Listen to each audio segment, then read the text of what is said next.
We continue to face a grave situation in Iran, where our embassy has been seized and more than 60 American citizens continue to be held as hostages. The Iran hostage crisis occurred November 4, 1979, after Islamist militants and students took over the United States Embassy in Iran in support of the Iranian Revolution. 300 or 500 upset students who consider themselves Imam's disciples attempted to take over the American embassy in Tehran, Iran. They held 66 U.S. diplomats and citizens hostage. The cause of this was in 1953 the CIA started Operation Ajax, which removed the Iranian leader and put Mohammad Reza Pahlavi back into power. Pahlavi grew rich and started living in the nice Western lifestyle. This upset Iranians, specifically the religious right wing. Then revolts began to happen, and he was forced to leave in January 1979. Ayatollah Khomeini was then named the new ruler and went against the American government. He called it the enemy of Islam and the Great Satan. In the meantime, Pahlavi was diagnosed with lymphoma and wanted U.S. doctors to treat him. His request was granted, and it upset the Iranians so much that they stormed the U.S. embassy, and so the crisis began. 66 people were taken hostage originally, not including the 6 who escaped. 13 were released on November 19th and 20th, 1979, and one other was released July 11th, 1980. Women and African Americans were also released.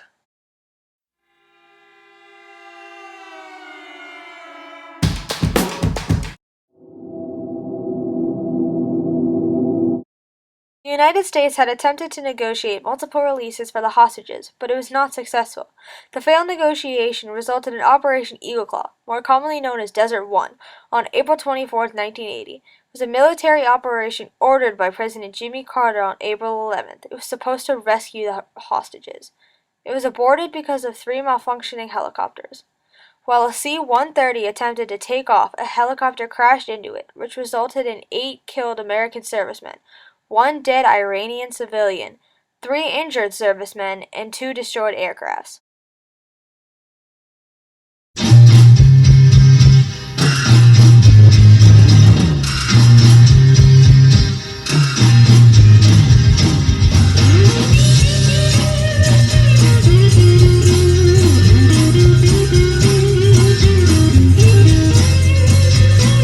There must be some kind of way out of here. Say the joker to the thief.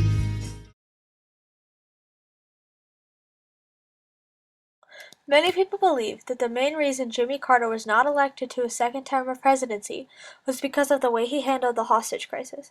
Some also believe in a conspiracy called the October Surprise, which was said to be that when the Shah died in early July, Iran became more open to negotiations for the hostages' release, and members of Ronald Reagan's campaign secretly met with Iranian officials in Europe to discuss the hostages' release, but not until after the presidential election.